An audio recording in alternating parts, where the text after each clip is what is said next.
Hey guys, what's up? Let's talk about our third topic of three this week, the Trojan War and the Trojan War tradition. Now, we're doing this because, as you've noticed, the first chapter of Sage that I had you read is all excerpts, mostly all excerpts from the Iliad and the Odyssey. And you may have been wondering, why are epic poems about mythology part of us talking about warfare in the Greek Bronze Age? What's up with that? Well, here's what's up. One of our major sources for interpreting the artifacts, and in fact, one of the guiding information sources I've been using to talk to you about weapons and armor and citadels and such, are the Homeric epics, because they represent an oral tradition that was able to preserve a lot of information about the Bronze Age through a period that we modern folks, not ancient folks, but modern folks refer to as the Greek Dark Age, and actually Dark Age, quotation mark. Why quotation mark? Well, the dark part of Dark Age isn't about what it was like to be alive at the time. I mean, some people do think it was a difficult time to live in Greece. Other people have pushed back on this idea. What we do know is that it's a period where human habitation was leaving a lighter footprint on the archaeological record. We don't have the kinds of fancy gold and trade goods from abroad and really spiffy, complicated remains that we see during the Bronze Age. People are no longer using these hilltop areas as redistribution centers, and although there are local warlords, they seem to be working with a much smaller basic unit of society. There doesn't seem to be these large networks of people cooperating in a more unified way, or the Greek mainland having close contact with other civilizations in the Eastern Mediterranean. In general, in the Eastern Mediterranean, this is a time period where societies are fragmenting a little bit. They're going to smaller social structures. There is less income inequality. And we also see writing stop, or at least seems to stop. Maybe they were writing on hides that just haven't survived. But it does seem to be the case that nobody's writing. So Linear B stops being used for records keeping, and this goes along with the breakdown of these redistribution and tribute centers. And it's not until the Phoenician alphabet is picked back up at the end of this period, around the 700, 650 BCE mark, and gets used to write Greek, the kind of ancient Greek we learn now with the ancient Greek alphabet, that writing comes back.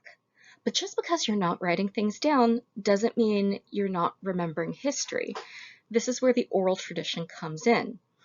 And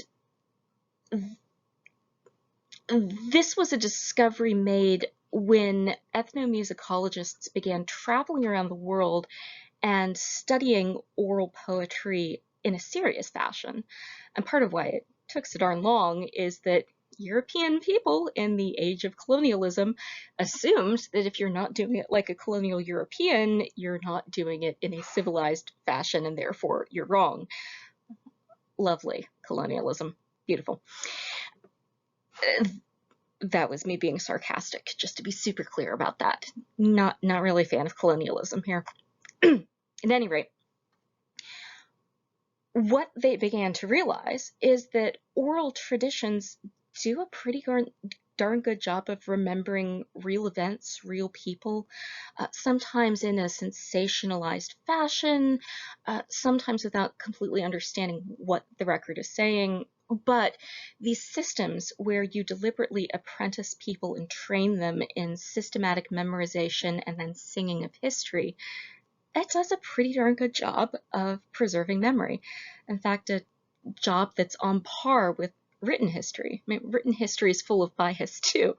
Chronicles are made with specific sponsors, and they often tend to favor people in power, as opposed to oral traditions, which can sometimes be a little bit more populist because people are, bards rather, traveling around, they're singing for their supper, and we think that they're, as they travel, picking up stray memories and including them in this oral tradition.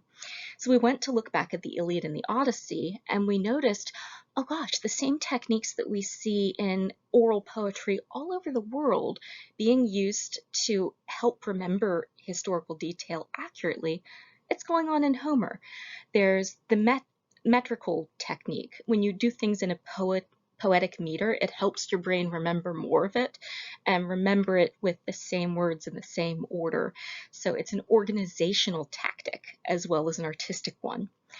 There are scenes that are repeated stock scenes. There are stock nicknames for people. And then we also noticed that the Homeric epics are describing artifacts that at the same time as we made these realizations, we were beginning to excavate from sites all over the Greek world, like boar's tusk helmets. There's a description of that kind of helmet in the Odyssey, and people were like, what the heck, Homer? And then they found it, and they're like, oh, sorry, Homer. That's an actual helmet people wore. Okay. Which is all to say, the Homeric tradition is really darn useful for trying to figure out what's going on with the archaeological record in the Bronze Age.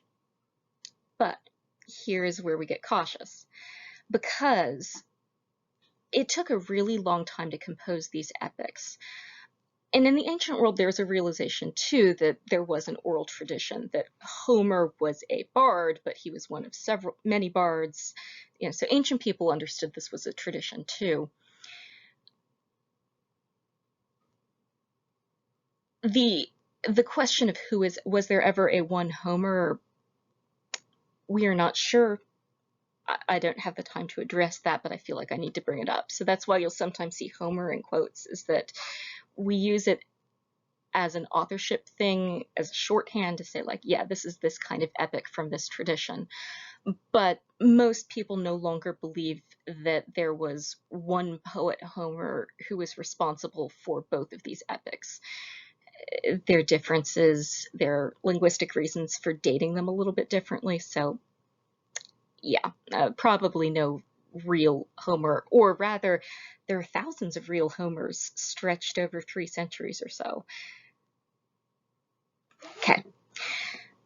The Homeric epics remember the Bronze Age, and ancient people traditionally date the Trojan War to 1184 BCE. There's some variations in that, around 1150s-ish. So even in the ancient world, people put the Trojan War at the end of this age of bronze. In fact, the word Bronze Age is an ancient term for this period. And it includes artifacts and social structures that look a lot like the Bronze Age, but they were composed by bards working during the so-called Dark Age. So they're memories of the Bronze Age, but by the time these poems are being composed, nobody's alive who lived in the Bronze Age structure. Nobody ever had to bring their crops to one of these hilltop fortifications. Nobody remembers when their king used to write letters to the pharaoh every week or so. So we're removed a bit from this time. They're now living in a period where there isn't a lot of centralized social structure, where you have a local warlord, you live in this place for a couple generations, but then a new warlord will pop up and you might move.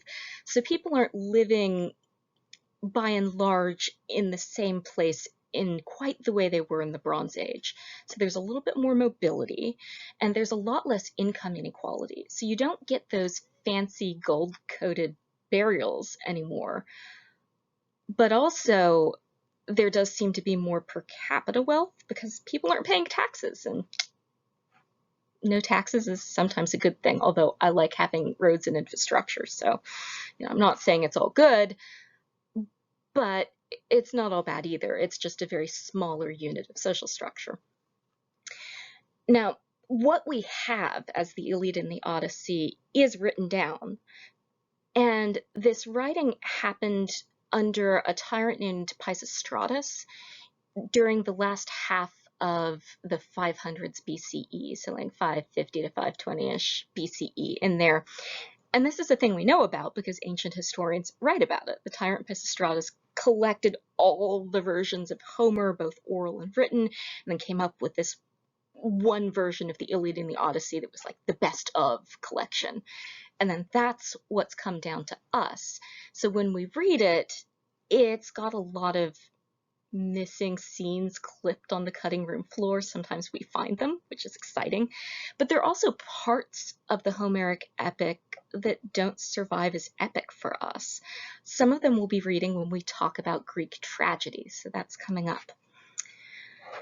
So the main takeaway here is that when you're reading Homer, you're reading the written down version of 300 to 400 years worth of oral memories of the Bronze Age. So there's a good half a century plus a bit between the events of the Bronze Age and what we're reading in Sage Chapter 1. Which means that some of the stuff is Bronze Age, but it's all mashed up with stuff that's also Dark Age and stuff that's also a little archaic. This means that the Homeric epics are complicated and difficult to interpret, so we should be a little leery of using them as our only evidence. Okay, so here's what we do know from the archaeological record of the Trojan War proper. So Troy's a real place, and the descriptions of where it is in the Iliad match a place that ancient people knew as Troy, and the Turkish people who lived in the area were still calling it Troy right up until Europeans discovered it. Schliemann rolls up and he's like, guys, where's Troy? And they're like, Troy, over there. And he's like, I've discovered it. Yeah, that's cute. But at any rate, yeah, Troy's a real place, and the descriptions in the epics are close enough to the place that we can match it up and see, okay. Next up, Bronze Age Greeks did speak early Greek, so Greeks existed in the Bronze Age. Sweet.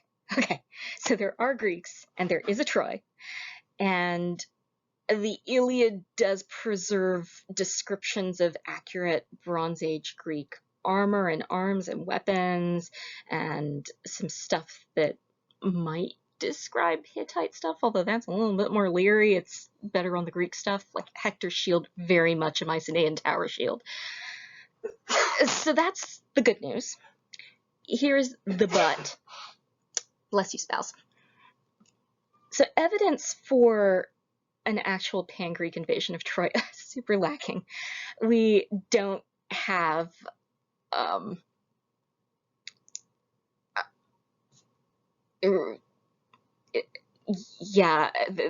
there's not any way to support the idea that there was a literal Trojan War where all the Mycenaean Greeks in the Mycenaean world got together on a whole bunch of ships, sailed across the sea, and laid siege to Troy. Not so much, no. Could they have?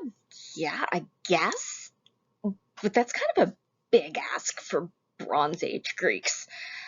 What we do have evidence of is smaller groups of Greek people regularly sailing across the Aegean to go fight with foreign armies, and at some points they may have turned to raiding. Mycenaeans may have been getting in on some of that sea people's action in the 1300s to 1000s, which maybe coincidentally, maybe not, is right in the time frame of the Trojan War. So broad stroke stuff and descriptions of specific items are pretty good, are pretty reliable. And some of the tactical descriptions fit stuff that we see in the archaeological record, like the way chariots look on Mycenaean art kind of looks a bit like how they work in Homer. In Homer, people ride the chariots up to the battlefield, jump out, fight, and then get back in the chariot and ride back, which is not how Egyptians and Hittites did it. But if you were in a culture that was using chariots as a sporting vehicle for elite people, then that does kind of make sense, doesn't it? Okay, I've got down here the traditional ancient date for the fall of Troy, if you want it. Okay, so this is the basics, and this is all on a slide, so you can go back to this later. Okay, So here is a timeline. I'm not going to go through everything here. This is going to be useful to you in the next couple units, though, so keep this around. Okay, now just to remind you, Achaeans do show up in the ancient Near East. They're there in Hittite art. There's that Cypriot scene with the chariot again. So we do know that Bronze Age Greeks were in Anatolia. So that much we can prove. There is a Troy. There are Greeks. They're in Anatolia. I know, it's not great. Okay, so let's look at the site of historical Troy. Hişalik is another name for this place in Turkish. This is a hillside that rises above the sea. You can see it on the map here. I'm going to circle it in blue. There's Troy. And it's a rise that sits right next to the Hellespont. These are the straits coming out of the Black Sea. And from the top of Troy, you can watch as sea traffic goes in and out of the Black Sea. So if, say, you were trying to control trade along this very lucrative trade route, Troy would be a pretty decent place to put your citadel. It's far enough away that it's hard to raid you, but you're close enough to the action that you can monitor things going on. And that's what we think was happening in this location. So here we're looking at a satellite picture of Troy from above, and this is what it looks like today. I'm going to get my blue pen out again. So there are two rivers flowing around the city, although they've kind of silted in. They're sort of hard to see. They've kind of gotten into the mud because silting has filled up a lot of land that used to be seafront land along Troy. We'll be looking at a topographical map of what ancient Troy would have looked like to give you an idea of just how much the topography has changed. The hill itself, though, was settled for thousands of years ago. There's even a Roman site on the top of it where Augustus built a temple to Aeneas because they knew it was Troy, guys. We didn't lose this as much as Schliemann thought we'd lost it. Okay, so let's look at the next bit. Right. So this is a cutaway map of the different layers of Troy. So just briefly, archaeological sites build up layers because when a city fell into disrepair, either due to fire or accident or earthquake or just time, as streets filled up with gunk and buildings fell over, ancient people would then level the area, put the old buildings below, and then build the new city on top. And what this means is that ancient archaeological sites are like layer cakes, where each different layer has a different date and represents a different period in the evolution of the city. So Troy has, I think, 10 layers. I think it goes up to Troy 10, or is it a 9? Yeah, I think if you count today's layer as a layer 10, Troy 9, however, is the last ancient layer. That's the Roman layer.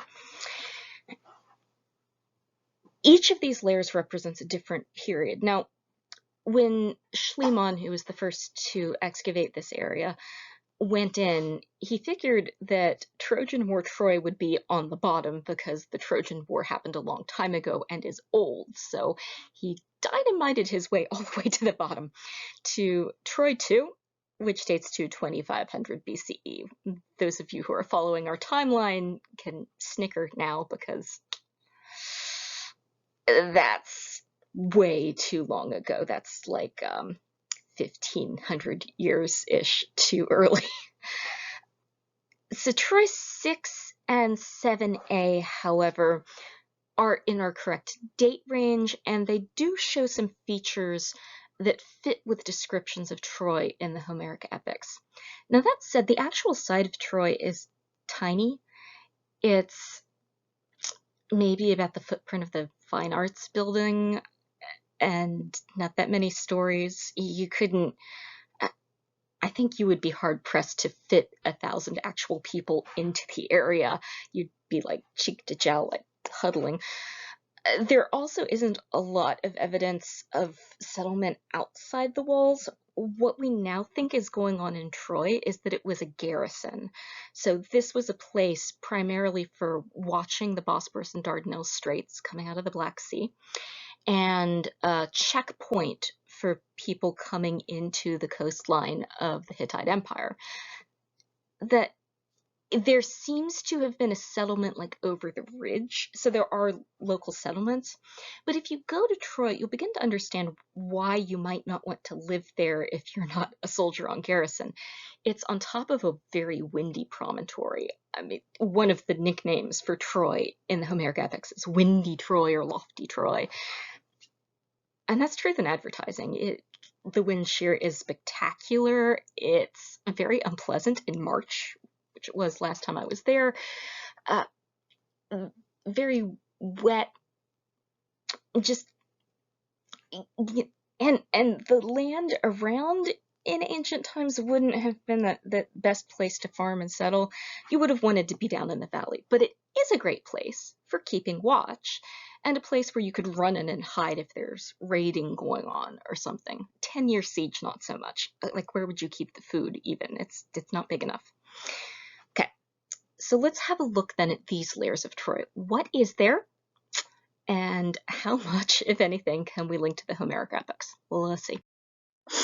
Okay, so around 1300 BCE, this is Troy 6 level, so this is the 6th level of habitation up.